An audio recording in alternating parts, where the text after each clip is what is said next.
우리가 사는 인간 사회가 겉으로 보면 고상하게 아주 잘 포장되어 있지만은 생존 경쟁이 얼마나 치열한가 우리가 인생을 살아가면서 그것을 느끼면서 아마 살아갈 거예요. 저마다 눈앞의 이익을 위해서 다투면서 경쟁적으로 살아갑니다. 직장에서나 사업장에서나 어디에서나 마찬가지죠. 그러다 보니까 점점 내가 받는 스트레스는 심하게 스트레스가 굉장히 심하고 또 외적으로는 번영하는 것 같은데 정작 사람은 그만큼 행복하냐 하면 행복하지를 못하는 것이 우리들의 사정입니다. 오늘 우리는 이런 세상의 한가운데 살고 있어요. 그래서 하나님을 믿는 성도로서 과연 어떻게 살아야 할까 혼란스러울 때가 한두 번이 아닙니다. 이런 우리에게 예수님은 마태복음 5장에서 7장에 기록된 이 산상수훈의 말씀을 통해서 세상에 너희들이 살고 있지만은 천국의 시민으로 살아가야 된다 이렇게 말씀하고 있습니다. 무엇으로 살아야 된다? 천국 시민으로 살아가야 된다.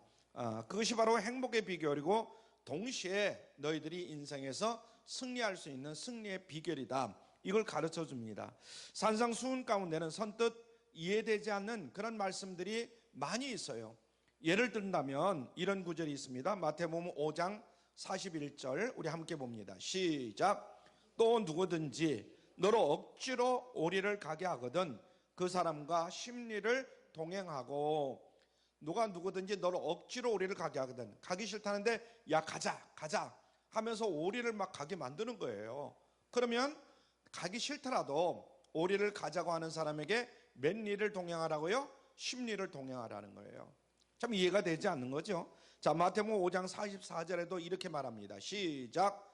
너희 원수를 사랑하며 너희를 핍박하는 자를 위하여 기도하라. 너희 누구를 사랑하라고요? 원수를 사랑하라는 거예요. 아니 원수를 어떻게 사랑합니까? 원수를 미워하고 어떻게 하면 그냥 한 번 더 쥐어박을까 이런 생각을 하라면 맞아 그렇게 할 수 있을 것 같은데 원수를 어떻게 하라? 사랑하라는 거예요. 너희를 핍박하는 자를 위하여 어떻게 하라? 기도하라는 거예요. 우리를 사랑하고 나도 기도하니까 당신도 기도해줘. 그러면 알았어 걱정하지 마라 그러면서 기도해 줄 것 같은데 너희를 핍박하는 자를 위하여 무엇하라? 기도하라는 거예요. 이게 도대체 이해가 안 되는 말씀입니다. 그래서 이렇게 어찌 이 살벌한 세상에서 이런 사람들처럼 이 말씀처럼 순종하면 우리가 과연 승리할 수 있을까? 생활할 수 있을까? 이런저런 생각이 많이 듭니다. 그럼에도 불구하고 예수님의 말씀은 항상 진리의 말씀인 줄 믿습니다. 아멘. 예수님의 말씀은 항상 어떤 말씀? 진리의 말씀이에요. 승리의 말씀이에요. 성공의 말씀인 줄로 믿습니다. 이해가 안 갈지라도 우리가 따라가기 어려울지라도 우리가 기도하면서 그 말씀대로 순종하면 반드시 우리에게 무엇을 가져다 주느냐? 승리를 가져다 준다. 틀림없습니다. 그런데 우리가 지레 겁을 먹거나 인간적으로 그럴 리가 있어 이렇게 판단하면서 그냥 잊고 지나치는 경우가 얼마나 많은지 몰라요. 우리가 성경을 일독이독하는 게 아니잖아요. 수없이 읽어도 그냥 성경 말씀이니까 그렇게 말씀하시는 거지 그렇게 잊고 지나가는 경우가 얼마나 많은지 모릅니다. 만약에 계속해서 그런 식이라면 우리의 삶에는 전혀 변화가 일어나지 않는다 이렇게 말할 수가 있습니다. 어려워 보인다 할지라도 잘 이해가 되지 않는다 할지라도 예수님의 말씀대로 내가 순종하면 하나님의 역사를 체험할 수 있다 이런 확신을 가지고 하나님의 말씀을 읽고 듣고 또 묵상하고 그리고 지켜 행할 수 있기를 주님의 이름으로 축원합니다. 순종하고 살다 보면 우리가 처음에는 안 되는 것 같아도 하나님의 말씀이 이루어지는 것을 깨달을 수가 있어요. 그래서 여러분들이 삶에 정말 하나님의 말씀을 꽉 붙들고 그 말씀대로 순종하는 여러분들이 되시기를 바랍니다. 오늘 본문은 그 중에 한 말씀으로서 천국 시민의 가치 기준이 무엇인가 이것을 설명해 주는 거예요. 다시 말하면 성도들이 이 세상에서 어떤 삶의 자세로 살아가야 하는가 이것을 교훈해 주는 말씀이다 이거예요. 한마디로 말하면 크리스찬 라이프 스타일이라 이렇게 말할 수가 있는 것이죠. 미리 결론부터 말씀드린다면 세상의 이익을 위해서 살아가지 말고 하나님의 의를 위해서 살아가라는 거예요. 한번 따라 하시길 바랍니다. 세상의 이익을 위해서 살아가지 말고 하나님의 의를 위해서 살아라. 세상 사람들이 세상의 이익, 말하자면 일을 위해서 살아가는 경우가 굉장히 많습니다. 우리들 자신이 가만히 생각해 보면 그렇죠. 그럼 분명히 말씀하시기는 하나님이 하나님의 의를 위해서 살아가라는 거예요. 세상이 이득되는 거, 일을 위해서 살지 말고 하나님의 의를 위해서 살아가라. 아무쪼록 오늘 설교 말씀을 통해서 이 진리를 여러분들이 꽉 붙들고 당당히 승리하시기를 주님의 이름으로 축원합니다. 첫 번째로 다시 한번 살펴보는데, 일을 위해서 사는 삶이에요. 한번 따르죠. 일을 위해서 사는 삶. 이런 삶은 세상 사람들이 당연하게 받아들이고 따라가기가 굉장히 쉽죠. 왜냐면 내 이익을 위해서 그러는데. 그래서 우리가 세상에서 살아가면서 뭐 동창이라든가 친구라든가 무슨 뭐 이웃 사람이라든가 그런 사람들이 이야기할 때 저것이 나에게 이득이 되나 손해가 되나 그것을 쫓아서 우리가 살아가잖아요. 일을 위해서 살아간단 말이에요. 이건 당연한 거죠. 하지만 무엇이 문제냐?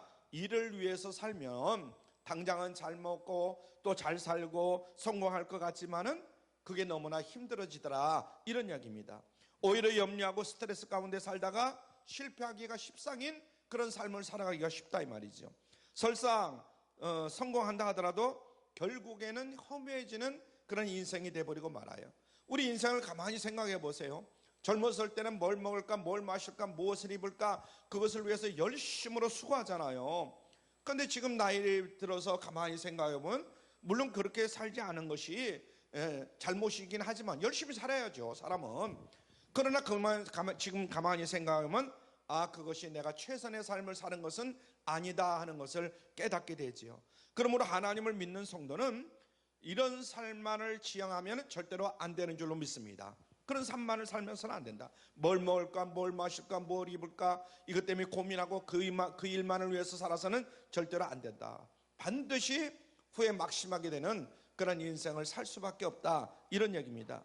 이제 예수님의 말씀에 우리가 귀를 기울여야 되는데, 자, 마태복음 6장 25절 오늘 말씀 봅니다. 마태복음 6장 25절 시작. 그러므로 내가 너에게 이르노니 목숨을 위하여 무엇을 먹을까, 무엇을 마실까, 몸을 위하여 무엇을 입을까 염려하지 말라. 목숨이 음식보다 충하지 아니하며 몸이 의복보다 중하지 아니하냐. 아멘. 세상에 많은 사람들이 뭘 먹을까, 뭘 마실까, 무엇을 입을까 전전긍긍하면서 살아갑니다. 이건 뭐 얘기할 필요가 없는 거죠. 그런데 정작 중요한 생명의 문제는 소홀히 한다는 것이 사실이다 이 말이에요. 정작 중요한 거는 많은 사람들이 정신없이 앞뒤 가리지 아니하고 돈을 벌려고 발버둥을 칩니다. 꼭두새벽부터 밤늦게까지. 그러다가 건강을 잃어버리고 벌어놓던 돈을 다 써버립니다. 그죠? 병원에 갖다 주고 뭐 이것저것 뭐 산이라고 그러고 하여튼 다 써버려요. 그러면 아예 처음부터 우리가 조심해서 돈을 벌어야 되는데 그렇게 벌지 않았잖아요. 죽으라고 돈만 번다면 꼭두새벽부터 밤늦게까지 죽을 똥 살 똥 모르게 돈을 버는데 사용했다 이 말이에요. 그러다 보니까 내 몸과 마음은 지칠 대로 지쳐버린 거예요. 또 많은 사람들이 영원한 생명에 대해서 무관심한 채, 다시 말하면 현세에만 매달려서 살아가는 경우가 많습니다. 그러다가 가장 중요한 영생을 놓쳐버리면 무슨 소용이 있겠는가. 뭐 우리가 살 때 잘 먹고 잘 살아야지. 그래서 이 세상 삶에만 치중하다 보면은 이 세상 삶 살다가 나중에 죽으면 천국이냐 지옥이냐, 지옥으로 떨어지면 그처럼 어떻게 보면 한심한 그런 인생이 어디 있겠느냐, 이런 이야기입니다. 이어서 주님은 말씀합니다. 마태복음 6장 27절, 그 뒤에 6장 27절 시작. 너희 중에 누가 염려함으로 그 키를 한 자나 더할 수 있느냐. 아멘. 여기서 한 자나 더할 수 있느냐, 이 한 자, 이 말은 당시 크기를 이야기하는 이 규빗을 이야기하는 거는 규빗. 1규빗이라고 할 때는 이 팔꿈치에서부터 손가락 끝까지를 1규빗이다 그래요. 말하자면 약 45cm 정도 되는, 물론 이제 어떤 분은 40cm 정도 되고 어떤 사람은 뭐 50cm도 되겠지만 평균 45cm 정도를 이야기하는 겁니다. 괜히 힘쓰고 애쓰고 아둥바둥 살아도 다 소용이 없다, 이런 뜻이 되겠어요. 이것을 의역하면 생명의 길이를 너희가 마음대로 늘릴 수가 없다, 줄일 수도 없다, 이런 이야기입니다. 수명을 연장할 수 없다는 거죠. 세상에서 잘 먹고 잘 살려고 오래오래 살려고 길을 써도 아무런 소용이 없다. 하나님이 정해놓은 그 시간밖에 살 수가 없다, 이런 얘기입니다. 그래서 야고보 선생은 이렇게 야고보서에서 증언합니다. 야고보서 4장 1절로 2절 말씀입니다. 시작. 너희 중에 싸움이 어디로 다툼이 어디로 쫓아나느뇨? 너희 지체 중에서 싸우는 정욕으로 쫓아난 것이 아니냐? 너희가 욕심을 내어도 얻지 못하고 살인하며 시기하여도 능히 취하지 못하나니 너희가 다투고 싸우는도다. 아멘. 세상의 이익을 위해서 욕심을 내고 다투면서까지 열심히 산다고 살아서 그거 다 헛수고에 불과한 것이다. 심지어 다른 인간을 미워하고 살인까지 하더라도 자기 발등을 찍는 그런 일이 되어버리고 만다. 이런 이야기입니다. 프랑스의 작가 알베르트 까뮈의 희곡이 있는데 그 오해라는 그런 희곡입니다. 외딴 틀에서 한 모녀가 살고 있어요. 원래 그 집에는 장이라는 그런 그 아들이 살고 있었는데 일찍이 가출을 해버리고 말았어요. 그들은 가난하고 고독한 삶을 살아가면서 이제 여인숙을 운영을 합니다. 여인숙을 운영하는 가운데에 돈 많은 사람들이 와서 자고 가는 거예요. 처음에는 그냥 잘 자고 간다 이렇게 생각을 했는데 혼자 투숙하는 그런 사람들 가운데 돈 많은 사람들이 있어요. 그러니까 욕심이 생기는 거예요. 저 사람을 죽이고 저걸 차지하면 내가 부자가 될 수 있는데, 그래서 마취약을 먹이고 자는 경우인데 마취해서 이제 깨어나기 전에 목을 졸라가지고 죽여버립니다. 그리고 소지품을 다 뒤져가지고 돈과 보석을 강탈한 다음에 그리고 이제 물에다 던져버려요, 시체를. 나중에는 상습화됩니다. 그러던 어느 날 건장한 젊은이가 투숙을 했는데 돈이 굉장히 많아 보이는 거예요. 젊은 사람이. 모녀는 그 젊은이에게 마취약을 먹이고 죽입니다. 그런데 놀랍게도 이제 무엇이 들어있나 주머니를 뒤지는데 신분증이 나오는 거예요. 그리고 신분증에 사진이 또 나오는 거예요. 그가 바로 28년 전에 가출했던 장이라는 그런 아들이었어요. 그 사실을 알고 이 어머니와 이 딸은, 누나는 그냥 실신해 버립니다. 결국 그 고통을 이겨내지 못하고 이 어머니와 딸은 자살해 버리고 맙니다. 자기는 잘 먹고 잘 살아보려고 그랬지만은 결국은 자기 발등을 찍어버리는 자기 아들, 자기 동생을 죽여버리는 이런 비극을 저지르고 말았지요. 이렇게 살다 보면 결국 인생의 종착역이 어떻게 되느냐? 그것은 결국은 허무밖에 없다. 우리도 지난 날들을 가만히 생각해 보세요. 어릴 때 또 아니면 한참 막 여러분들이 돈을 모으고 뭐 할 때 쭉 지난 날들을 생각해 보면 아직은 그런 생각을 안 가질지 모르지만은 나이가 더 드셔보면은 80이 되고 뭐 아니면 70 후반이나 되고 80이 되고 90이 되고 이제 저 세상으로 갈 그때가 되면 인생은 참으로 허무한 것이구나. 그렇게 살아봐야 별 볼 일 없는데 이런 생각이 들어요. 솔로몬의 고백이 바로 그겁니다. 전도서 2장 11절 말씀을 우리 한번 같이 보죠. 전도서 2장 11절 시작. 그 후에 본즉 내 손으로 한 모든 일과 수고한 모든 수고가 다 헛되어 바람을 잡으려는 것이며 해 아래서 무익한 것이로다. 여러분, 솔로몬이 누굽니까? 그런데 그 후에 본즉 내 손으로 한 모든 일과 수고한 모든 수고가 다 헛되어서 바람을 잡으려는 것이 같고 해 아래서 무익한 것밖에 없다, 이런 얘기예요. 그는 부귀와 영화와 권세 등 온갖 것을 다 이루고 다 누렸던 그런 사람이에요. 그런데 나중에 보니까 내 인생이 참으로 허무한 것이었더라. 그 모든 일들이 허무한 것이었더라. 하나님을 믿는 성도라도 하나님을 멀리 떠나서 세상의 방식대로 살아가면 다 이렇게 되는 줄로 우리가 깨달아야 됩니다. 아멘. 솔로몬에게만 그런 허무감을 주겠느냐? 이렇게 살아가는 사람 모든 사람에게 허무감을 가질 수밖에 없다. 예수님께서 말씀하신 어리석은 부자의 이야기도 성경에 기록되어 있어요. 한 부자가 있었죠. 대규모로 농사를 집니다. 추수를 하고 창고를 늘려서 이 창고마다 가득 농사진 것을 모아놓습니다. 그리고 이제 인생 엔조이하자 하면서 큰 소리 빵빵 칩니다. 그러나 과연 진짜 행복을 그 사람이 누릴 수가 있었는가? 아니라는 얘기죠. 자, 누가복음 12장 19절부터 21절을 우리 함께 봅니다. 시작. 또 내가 내 영혼에게 이르되 영혼아, 여러에 쓸 물건을 많이 쌓아두었으니 평안히 쉬고 먹고 마시고 즐거워하자 하리라 하되, 하나님은 이르시되 어리석은 자여, 오늘 밤에 네 영혼을 도로 찾으리니 그러면 네 예비한 것이 네 것이 되겠느냐 하셨으니 자기를 위하여 재물을 쌓아두고 하나님께 대하여 부요치 못한 자가 이와 같으니라. 아멘. 이익을 위해서 살아가면 성공하기도 굉장히 힘들지만은 설사 성공하더라도 별것이 아니다, 이런 얘기입니다.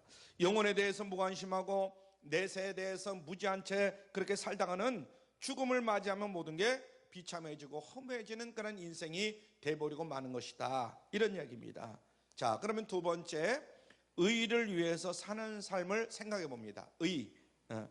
그러므로 적어도 하나님을 믿는 성도는 이가 아니라 의를 위해서 사는 삶이 되어야 될 줄로 믿습니다. 의를 위해서 사는 삶은 참으로 평안합니다. 그리고 결국은 승리합니다. 영원히 후회 없는 영광스러운 그런 인생이 될 수밖에 없는 거죠. 예수님은 의를 위해서 살기 위해서는 먼저 염려 문제를 깨끗하게 해결하라, 이렇게 권면합니다. 그러면서 공중의 새를 봐라, 그러면서 들의 백합화를 봐라, 농사도 짓지도 아니하고 길쌈도 하지 않지만은 하나님 아버지께서 그들을 다 기르시고 입히시고 먹이신다. 그러니까 염려하지 말라. 그들도 염려하지 않으니까 너희들도 염려할 것 없다. 하나님께서 다 먹이시고 입히시니까.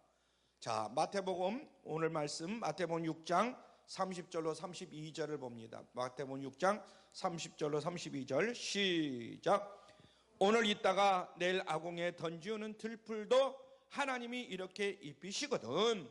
할멈며 너희일까 보냐. 믿음이 적은 자들아, 그러므로 염려하여 이르기를 무엇을 먹을까, 무엇을 마실까, 무엇을 입을까 하지 말라. 이는 다 이방인들이 구하는 것이라. 너희 천부께서 이 모든 것이 너희에게 있어야 할 줄을 아시느니라. 아멘. 이방인이라는 게 누구예요? 하나님을 믿지 않는 그런 불신자가 바로 이방인이죠. 우리들도 옛날에는 다 이방인이었잖아요.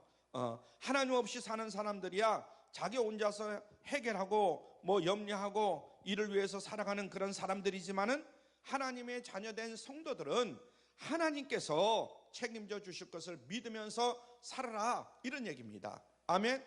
우리의 삶, 여러분의 삶은 누가 책임져요? 하나님이 책임져 주신다는 거예요. 믿으시면 큰 소리로 아멘 하시길 바랍니다. 그래서 염려의 반대말은 믿음입니다. 믿음. 한번 따라하죠. 염려의 반대말은 믿음이다. 고아의 아버지고 5만 번 기도 응답을 직접 체험한 조지 뮬러가 이런 말을 했어요. 조지 뮬러, 유명한 말입니다. 믿음의 시작은 믿음의 시작은 염려의 끝이요, 염려의 시작은 믿음의 끝이다. 아멘. 믿음의 시작은 뭐라고요? 염려의 끝이라는 거예요. 여러분들이 하나님의 말씀을 믿고 이대로 이루어질 것을 믿습니다. 또 여러분들이 어떤 계획을 가지고 하나님께서 이루어 주실 것을 믿고 시작하면 그것은 염려하는 것의 끝이라는 거예요. 그런데 이게 안 되면 어떡할까, 이러면 어떡할까, 그렇게 염려하다 보면은 결국은 믿음의 끝이라는 거예요. 안 되고 만다는 거죠. 그러니까 하나님을 전폭 신뢰하는 믿음만 있으면 염려할 게 전혀 없다 하는 것을 다시 한번 깨달을 수 있길 바랍니다. 성도들에게 기본적인 자세가 뭐냐? 염려되는 것을 하나님께 맡겨버리는 거예요. 우리가 내가 힘이 있고 능력이 있고 뭐 물질이 있고 그러면 어느 정도까지는 해결이 돼요, 있는 한에서는. 근데 더 큰 문제가 닥치고 더 힘든 문제, 우리 인생에는 그런 게 얼마나 많은지 몰라요. 내가 돈은 있어요. 근데 물질은 있지만은 건강 문제 아니에요? 어떤 때는 건강은 자신 있는데 물질이 없는 경우도 있어요. 모든 게 다 만족할 수 있는 인간은 없습니다. 그렇기 때문에 우리가 하나님을 전적으로 믿어야 돼요. 베드로전서 5장 7절 말씀 봅니다. 베드로전서 5장 7절 시작. 너희 염려를 다 누구에게 맡겨라? 주께 맡겨버리라. 이는 저가 너희를 권고함이라. 아멘. 여기서 다 주께 맡겨버리라, 이 맡겨버리라, 이 단어는 던져버리라, 이런 뜻입니다. 하나님이 어려서 뭐 이 문제를 해결해 주실까? 그러니까 마음 편하게 여러분들이 그 일에 대해서 하나님이 맡아주신대, 하나님이 해결해 주신대, 이것을 믿고 맡겨버리라는 거예요. 아멘. 하나님께 맡겨버리라. 그리고 염려하는 대신 기도하면 더 좋다. 빌립보서 우리 한번 봅니다. 4장 6절로 7절입니다. 빌립보서 4장 6절 7절 시작. 아무것도 염려하지 말고 오직 모든 일에 기도와 간구로 너희 구할 것을 감사함으로 하나님께 아뢰라. 그리하면 모든 지각에 뛰어난 하나님의 평강이 그리스도 예수 안에서 너희 마음과 생각을 지키시리라. 아멘. 하나님이 책임져 주실 것을 믿고 감사하면서 기도하라는 거예요. 하나님이 이루어 주실 것이다. 아멘. 믿으면서 감사하면서 기도하라. 그러면 마음에 하나님이 주시는 참 평안이 충만해지게 되고 세상에 줄 수 없는 그런 평안이 내 마음을 지배합니다. 그리고 모든 문제를 지배하는 거예요. 또 제일 좋은 게 있는데, 염려할 시간에 염려할 그 에너지를 가지고 하나님 나라와 하나님의 의를 구하라는 겁니다. 아멘. 하나님 나라와 하나님의 의를 구하라는 거예요. 마태복음 6장, 오늘 말씀 마태복음 6장 33절로 34절 시작. 너희는 먼저 그의 나라와 그의 의를 구하라. 그러면 이 모든 것을 너에게 더하시리라. 그러므로 내일 일을 위하여 염려하지 말라. 내일 일은 내일 염려할 것이요 간날 괴로움은 그날의 족하니라. 아멘. 내일 일을 미리 염려하면서 내가 인생을 내 마음대로 하지도 못하면서 괜히 염려하는 거 아닌가? 여러분들 그렇게 생각할 때가 많죠. 근데 어떤 사람들은 그냥 막 염려해, 걱정해, 근심해, 실컷 하고 나서 에라 모르겠다, 될 대로 되라, 이런 사람들이 있어요. 이건 잘못인 것이죠. 절대로 우리가 미리 염려한다고 되는 것이 아니다. 자, 우리가 미리 염려하는 것 중에 이 학자가 발표한 건데 96%가 괜히 염려하는 것들이라는 거예요. 여러분들도 가만히 한번 여러분들이 그 전에 근심하고 걱정하고 염려했던 거를 한번 염두에 두면서 잘 들어보시길 바랍니다. 우리가 염려하는 것이 약 96%는 괜히 염려하라는 거예요. 우리 염려 중 40%는 절대 일어나지 않을 일이고 30%는 이미 일어난 일이고 22%는 사소한 일들, 그 뭐 일어나도 그만 안 일어나도 그만 사소한 일들, 오직 4%만이 우리가 해결할 수 없는 그러한 일이라는 거예요. 몇 퍼센트만? 4%만 일어나는 일이라는 얘기죠. 그래서 4%만 염려할 만한 그런 일인데 성도들은 그것조차 하나님께 맡겨버릴 수 있다니까 얼마나 참으로 감사할 일입니까? 아멘.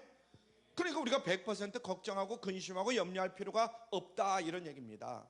실질적으로는 4%만 근심하고 걱정하고 염려할 일인데 그 4%까지도 누구에게 맡겨버리라? 하나님께 맡겨버리라는 거예요. 그럼 우리가 염려할 것은 하나도 없잖아요. 어떤 남자가 정신과 의사를 찾아왔어요. 선생님, 밤에 저는 잘 수가 없어요. 누우면 침대 밑에서 누가 있는 것 같아서 신경이 자꾸 쓰여가지고 잠을 잘 수가 없어요. 그래서 침대 밑으로 내려가서 자려고 하면 이제는 침대 위에 누군가 있는 것 같아요. 그래서 침대 위에 올라가가지고 또 자려고 하면 또 한참 이렇게 자려고 뒤적뒤적 하다 보면 또 침대 밑에 누가 가 있는 것 같아요.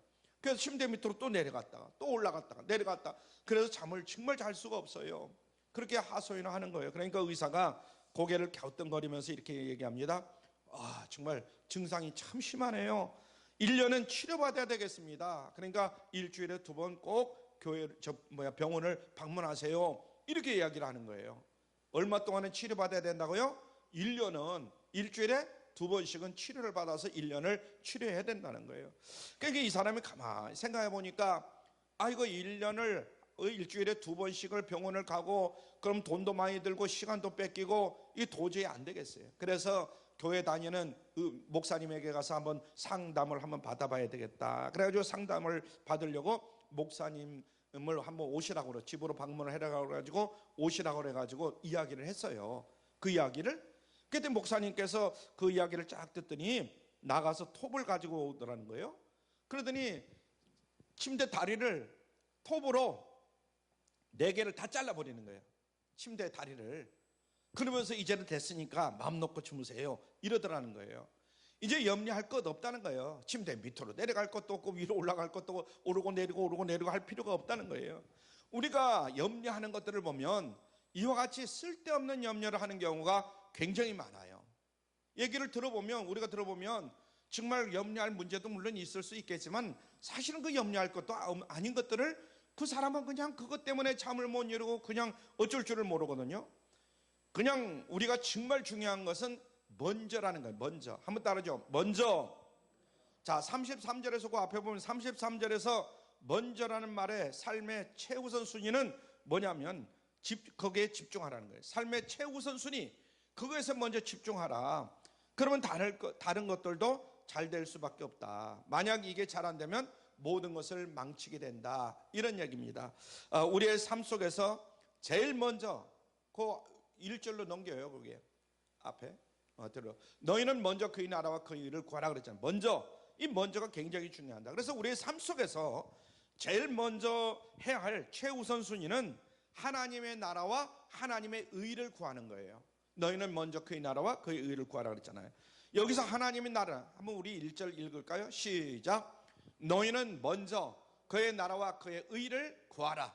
그러면 이 모든 것을 너에게 더하시리라. 아멘. 너희는 먼저 그의 나라와 그의 의를 구하라. 그러면 이 모든 것을 너에게 더하시리라. 참 너무나 잘할 거예요. 그럼 하나님의 나라는 뭔가? 장차 들어갈 내세 천국도 포함되지만은 하나님의 통치를 얘기하는 거예요. 그러니까 하나님의 통치하는 영역이 바로 하나님의 나라다, 이런 얘기입니다.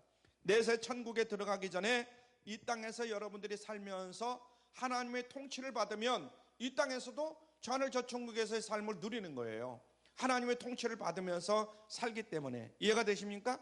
그러니까 심령천국, 가정천국, 직장천국 등 이런 것들을 이루면 되는 거예요.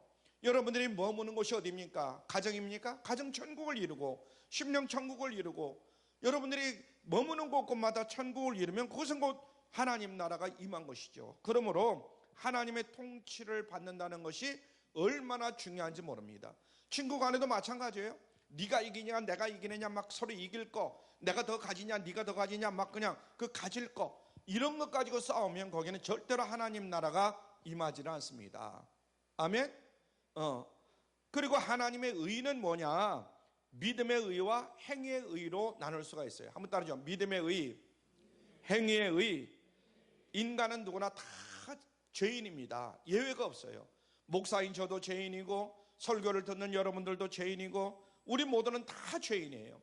어떤 사람은 그럽니다. 죄인이라고 그러면 내가 왜 죄인이냐? 물론 죄인이 아닐 수 있어요, 자기가 생각할 때. 그러나 자기가 생각할 때 더 깊이 생각해 보면 다른 사람이 잘 되는 것을 나는 그 꼬라지를 못 봐. 잘 되는 꼬라지를. 어떻게 해서라도 그 사람보다 내가 더 잘 되든지 나도 그 사람처럼 돼야만 속이 시원한 사람들이 있어요. 있을까요? 없을까요? 없어요? 분명히 있단 말이에요. 그러니까 내가 태어날 때 그때도 죄인으로 태어났고, 내가 살면서도 내가 실제로는 그런 보면 죄는 안 저지르지만은 마음속으로 짓는 죄도 굉장히 많아요. 그렇기 때문에 우리 모두는 다 죄인이다, 의인이다. 죄인이에요, 죄인. 우리 모두는 다 죄인입니다. 그러므로 로마서 3장 10절에 보니까 이렇게 말씀했어요. 로마서 3장 10절 시작. 의인은 없나니 하나도 없으며. 기가 막힌 말씀이에요. 의인은 없다는 거예요. 어떻게 없어요? 하나도 없다는 거예요. 아니 어떻게 하나님이 이렇게 말씀하실 수 있어요? 얼마나 착하고 의롭게 사는 사람들이 얼마나 많아요. 그런데도 의인은 없나니 하나도 없으며, 이렇게 말했어요. 그러므로 스스로의 행위를 통해서 의인이 될 수 있는 사람은 단 한 명도 없다, 이런 이야기입니다. 그러면 어떻게 의인이 될 수 있느냐? 오직 한 가지 길이 있는데 예수 그리스도를 믿는 길밖에 없다. 자, 로마서 3장 22절에 보니까 이렇게 말씀했어요. 시작. 곧 예수 그리스도를 믿음으로 말미암아 모든 믿는 자에게 미치는 하나님의 의인이 차별이 없느니라. 아멘. 차별이 없다는 거예요. 의로우신 예수님이 십자가의 그 사형틀에서 애매하게 피 흘려 죽으심으로 그 죄를 대속해 주셨다는 거예요. 이 사실을 복음으로 믿고 받아들이면 모두가 다 죄 사함을 받는 줄로 믿습니다. 그들이 죄가 많고 우리 부모 때부터 여러 가지 참 손가락질을 받는 그런 집안에서 내가 태어났다 하지만은 내가 예수 그리스도를 믿는 그 순간 나는 죄인이 아니라 의인으로 변화됐다, 이런 얘기입니다. 아멘. 이것이 바로 믿음의 의다 이거예요. 얼마나 감사한지 몰라요. 우리가 사실 믿음의 의를 받는다는 게 참으로 얼마나 귀한지 몰라요. 이 공로는 누구냐? 이 인간은 하나도 없어요. 오직 하나님의 의요. 믿음의 의. 그런데 믿음의 의를 얻은 후에 이제는 하나님의 의로운 자녀가 되었으니까 이제는 하나님의 자녀답게 살아갈 그런 책임이 우리에게 있다, 이런 얘기예요. 그래서 물론 불완전하지만은 하나님의 의의 기준대로 또 하나님의 뜻대로 하나님 말씀대로 실천하면서 살려고 하는 그런 삶이 우리에게 따라야 될 줄로 믿습니다. 아멘. 그래서 행위로 구원받는 것은 아니지만은 믿음에는 행위가 따른다 하는 얘기입니다. 아멘. 우리 행위로 구원받는 건 아니에요. 믿음에는 그러나 행위가 따른다 이거예요. 야고보서 2장 26절 말씀 봅니다. 시작. 영혼 없는 몸이 죽은 것 같이 행함이 없는 믿음은 죽은 것이니라. 아멘. 영혼 없는 몸이 죽은 것 같이 행함이 없는 믿음도 죽은 것이다. 자, 또 예수님이 말씀하셨습니다. 마태복음 7장 21절 시작. 나더러 주여 주여 하는 자마다 천국에 들어갈 것이 아니요 다만 하늘에 계신 내 아버지의 뜻대로 행하는 자야 들어가리라. 굉장히 귀한 말씀을 하고 계셔요. 나더러 주여 주여 하는 자마다 천국에 들어갈 것이 아니요. 우리 주변에 보면 주여 주여 하는 사람들이 얼마나 많은지 몰라요.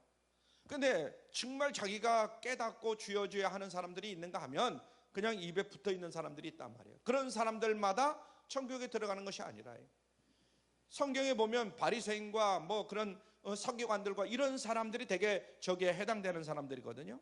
다만 하늘에 계신 내 아버지의 뜻대로 행하는 자야 천국에 들어간다는 거예요. 그러므로 믿음의 의 이후에 불완전하지만 계속적인 행위의 의를 이루어가는 것이 굉장히 중요하다 하는 거 잊지 않기를 바랍니다. 우리가 100% 행위로 다 의롭다함을 받지는 못하지만은 그래서 믿음으로 의롭다함을 받는 거예요.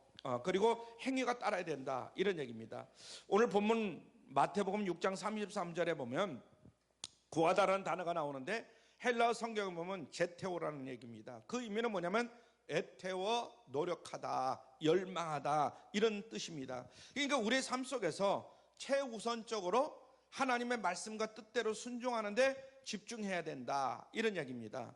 그럼 그 결과가 어떻게 되느냐? 일을 위해서 사는 게 더 유리할 것 같지만은 그게 아니다. 우리가 지금 당장에 세상적으로 얘기한다면 일을 위해서 사는 게 나에게 더욱더 유리할 것 같아요. 그래서 많은 사람들이 이득을 위해서 내가 어떻게 하면 더 이익가 될까 하고 일을 위해서 삽니다. 그러나 결과는 그렇지 못한다는 거예요. 의를 위해서 사는 것이 훨씬 더 우리의 삶에 유익하다, 이런 얘기입니다. 마태복음 다시 6장 33절 말씀을 봅니다. 시작. 너희는 먼저 그의 나라와 그의 의를 구하라. 그러면 이 모든 것을 너에게 더하시리라. 아멘. 하나님의 말씀은 1.1획도 정말 잘못된 것이 없어요. 그대로 다 이루어짐을 또 믿으시길 바랍니다. 그러므로 너희는 먼저 그의 나라와 그의 의를 구하라는 거예요. 그리하면 이 모든 것을 너희에게 어떻게 하신다? 더하여 주신다는 거예요. 이 말씀을 우리가 정말 굉장히 좋아하는 말씀, 여러분들 다 외울 거예요. 마태복음 6장 33절은 다 외우는데 정말 좋아하면서도 이대로 살지 못하는 것이 우리의 삶입니다. 그래서 일을 위해서 염려하면 스트레스를 받고 할지 못할 줄 다 하면서 결국은 실패하기가 십상이다. 그렇지만은 의를 위해서 살면 세상의 이 면에서도 월등하다, 훨씬 유리하다, 이런 뜻이 되겠습니다. 아멘. 자, 그러면 마지막으로 일을 위해서 살까, 우리가 의를 위해서 살까? 한번 따라하죠. 일을 위해서 살까? 의를 위해서 살까? 어떻게 사는 게 좋을까? 이런 얘기입니다. 자, 당연히 일을 위해서 살지 말고 우리는 의를 위해서 살아야 할 줄로 믿습니다. 그러면 반드시 하나님께서 우리의 삶을 책임져 주십니다. 자녀는 공부만 열심히 하면 부모가 모든 생활을 다 책임져요. 그렇죠. 우리 어린 아이들 보세요. 공부만 열심히 하면 부모가 먹을 것, 입을 것, 뭐 학교 가져갈 것 다 챙겨주잖아요. 그러니까 자기는 공부만 열심히 하면 돼요. 우리도 역시 마찬가지예요. 우리도 의를 구하며 살아가는 사람들 중에 망한 사람이 있느냐? 하나도 없다는 거예요. 자기 욕심을 자꾸 내다보니까 자꾸 망하고 뭐 실패하고 그런 경우가 있지만은 정말 하나님의 의를 위해서 뭔가 더 선을 위해서 열심히 사는 사람은 절대 망할 리가 없다 이거예요. 결국은 승리한다 이거죠. 그래서 이 세상에서 평안하고 승리하고 영광스럽고 무엇보다도 천국에 가면 영원히 빛나는 그런 인생이 될 줄로 믿으시길 바랍니다.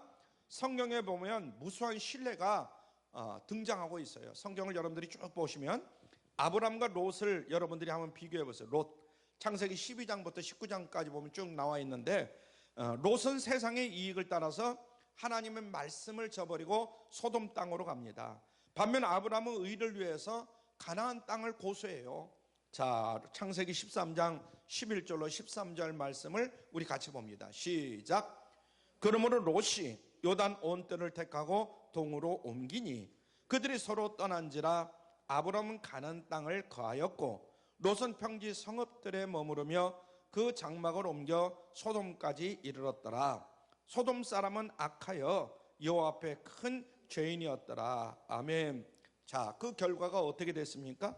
롯은 잘 먹고 잘 살겠다고 세상 이익을 위해서 하나님도 배신하고 삼촌도 배신하고 모든 걸 다 배신하고 떠났습니다. 그래서 제약의 도성 이 소돔에서 살다가 어떻게 됐어요? 폭삭 망해버리는 거예요. 롯은 유황불 심판 때 겨우 몸만 그냥 빠져나왔어요. 모든 거 다 두고 그동안에 모았던 재산, 집 뭐 이런 거 다 두고 몸만 겨우 빠져나왔어요. 그 아내도 빠져나왔는데 아내가 너무나 분하고 억울하고 너무나 아까운 거예요. 그래서 뒤를 돌아보다가 무슨 기둥이 됐어요? 소금 기둥이 됐다는 거예요. 성경이 분명히 그렇게 기록되어 있잖아요. 알거지가 된 거예요. 정말 그런데 아브람은 척박한 가나안 땅을 고수했는데도 불구하고 물질의 복을 충만히 받을 수가 있었고 믿음의 조상이 되고 영원히 빛나는 그런 인생이 된 것을 믿습니다. 또 다니엘과 세 친구를 보세요. 다니엘과 세 친구, 여러분들이 잘 아시는 말씀이에요. 이 바벨론 왕궁에서 여러 속국의 소년들을 데리다가 특수 교육을 그 소년들을 시킵니다. 그런데 다니엘 등 유대 소년들은 어떻게 됐느냐? 끝까지 신앙을 지키는 거예요. 불려왔는데도 불구하고, 붙들려왔는데도 불구하고 우상신 제사 음식인 이 고기와 술을 먹는 것을 거부합니다. 이들은 포로 소년 주제에 왕의 음식을 거부하는 것은 이게 큰일 날 일이거든요. 그런데도 하나님이 보장해 주시니까 이들은 위기를 잘 피해 갑니다. 자, 다니엘서 1장 8절로 9절 봅니다. 다니엘서 1장 8절로 9절 시작. 다니엘은 뜻을 정하여 왕의 진미와 그의 마시는 포도주로 자기를 더럽히지 아니하리라 하고 자기를 더럽히지 않게 하기를 환관장에게 구하니 하나님이 다니엘로 환관장에게 은혜와 긍휼을 얻게 하신지라. 아멘. 그래서 이제 3년 후에 졸업을 할 때 보니까 왕에게 1, 2, 3등, 4등까지 했으니까 왕에게 칭찬을 받고 1등, 2등, 3등, 4등을 다니엘과 세 친구가 다 해버린 거예요. 고위 관리로 등용이 되는 거죠. 그래서 세상의 이익을 따라간 다른 소년들보다도 의를 따라간 이 다니엘과 그 친구들 3명은 더 큰 승리를 거둔 줄로 믿습니다. 나중에 다니엘이 총리가 된 후에 여러 가지 시련이 또 따라옵니다. 여러분들 잘 아셔야 돼요. 여러분들이 하나님의 도우심 가운데 하나님이 또 인도하심 가운데 어떤 위치를 차지했다, 그렇다고 늘 평안하냐? 그런 건 아니에요. 거기에도 또 여러 가지 마귀 사단이 시험이 또 있어요. 그것을 잘 끝까지 지켜야 된다. 그는 원칙대로 지키는 거예요. 끝까지 하나님의 의만 구하는 거예요. 다니엘은 세상의 불이익을 당해도 그것을 감수합니다. 그럴 때 어떻게 됐느냐? 다니엘은 또 승리하게 된 줄 믿습니다. 다니엘서 6장 10절 말씀 우리 같이 봅니다. 시작. 다니엘이 이 조서에 어인이 찍힌 것을 어떻게 하고도 알고도 그랬어요. 시작. 자기 집에 돌아가서는 그 방에 예루살렘으로 향하여 열린 창에서 전에 행하던 대로 하루 3번씩 무릎을 꿇고 기도하며 그 하나님께 감사하였더라. 아멘. 간신배들에게 모함을 당해가지고 기도하다가 걸렸지만 그래서 이제 굶주린 그 사자굴 속에 던짐을 받게 되잖아요. 털끝 하나 상하지 않냐고 멀쩡하게 살아나온 줄 믿습니다. 아멘. 그리고 왕의 총애를 받고 더욱더 다니엘이 잘 되는 거예요. 참 놀라운 일이잖아요. 또 롯과 오르바를 여러분들이 한번 비교해 보세요. 룻기서 1장 4장 나오거든요. 룻과 오르바. 모압 땅으로 이민을 갔던 나오미와 두 며느리가 남편들이 죽어버립니다. 그러니까 이제 나오미가 안 되겠다, 이스라엘로 다시 고향으로 돌아가야 되겠다 이렇게 생각합니다. 그런데 며느리들은 모압 여인이에요. 그러니까 이스라엘로 돌아가면 살 길이 막막한 거예요. 뭐가 있어야지, 친척이 있던가 뭐 아무것도 없는 거예요. 그래서 나오미가 이제 너희들은 모압으로 돌아가라 이렇게 말을 합니다. 그래서 오르바는 세상의 이익을 따라 돌아섰고 룻은 하나님의 의를 위해서 끝까지 나오미를 따라갑니다. 이 롯과 룻이 자꾸만 헷갈릴 때가 있어요. 이 룻이 그러죠. 끝까지 나오미를 따라갑니다. 룻기서 1장 14절에 보면 이런 말씀이 있어요. 시작. 그들이 소리를 높여 다시 울더니 오르바는 그 시므에게 입맞추되 룻은 그를 붙쫓았더라. 아멘. 그 결과는 무엇입니까? 오르바는 세상의 이익을 조금은 봤을지 몰라요. 왜냐하면 세상 이득을 쫓아갔으니까. 그러나 결국은 멸망길로 쫓아간 것이다 이렇게 볼 수가 있죠. 반면에 룻은 영생복락을 얻었고 보이스와 나중에 결혼하고 새로운 인생을 살게 됩니다. 더 나아가서 다윗의 조상이 되는 놀라운 그런 축복을 받게 되죠. 메시아의 조상이 되니까. 그게 바로 하나님 나라와 의를 구하는 그런 인생이 누릴 수 있는 축복인 줄로 믿습니다. 이것은 공식이다. 그래서 믿음이 없는 사람조차도 하나님의 의의 기준에 근접해서 살면 구원과는 상관없지만은 그래서 세상에서 많은 축복을 받으면서 살아가는 그런 사람들이 있어요. 우리가 세상 사람들 가운데 예수를 믿지는 않으면서도 잘 사는 사람들이 있어요. 그럼 어떤 사람들이냐? 열심히 노력하고 잘 하여튼 그런 사람들, 베풀기도 잘하고 그런 사람들도 있어요. 예수 안 믿는 사람들 가운데. 그런데 우리는 그런 사람들을 부러워할 수도 있지만은 그래서 그 사람들도 이 세상에서 잘 살 수 있지만은 그때까지다 이거예요. 죽으면 지옥에 떨어지는 것이고 우리는 천국에 들어가는 거예요. 아멘. 이것을 우리가 잊어서는 안 돼요. 그리고 헷갈리면 안 돼. 절대로. 그래서 이 세상에서 잘 사는 사람들 우리가 부러워하면 안 돼요. 물론 잠시 잠깐 잘 사는 건 우리도 잘 살게 해주세요 하고 기도할 수는 있겠지만은 그들을 부러워하면 안 된다. 이것은 공식이다. 그래서 여러분 생존 경쟁이 살벌한 이 세상에서 어떻게 살면 좋은가 여러분들이 늘 다시 한번 생각을 해보시길 바라고 그래서 세속적인 의를 위해서 내가 살 것인가 아니면 하나님의 의를 위해서 살 것인가 오늘 이 시간 여러분들 6월을 시작하면서 다시 한번 마음속에 잘 결정하시기를 바랍니다. 아멘. 판단과 선택은 우리 각자의 몫이에요. 내가 어떻게 선택하느냐 내가 어떻게 판단하느냐 그것은 우리에게 주어지는 몫이다 이거예요. 누가 옆에서 얘기해봐야 안 듣는 사람도 있고 자기 갈 길 가는 사람들도 있어요. 그러나 주어지는 삶은 그게 아니라 이거예요. 그래서 아무쪼록 하나님을 굳게 믿고 의를 위해서 인생을 도전해 나가는 여러분들이 되시길 바랍니다. 그래서 모든 것을 더하시는 하나님의 놀라운 역사를 체험하는 승리의 인생들이 다 되기를 주님의 이름으로 축원합니다.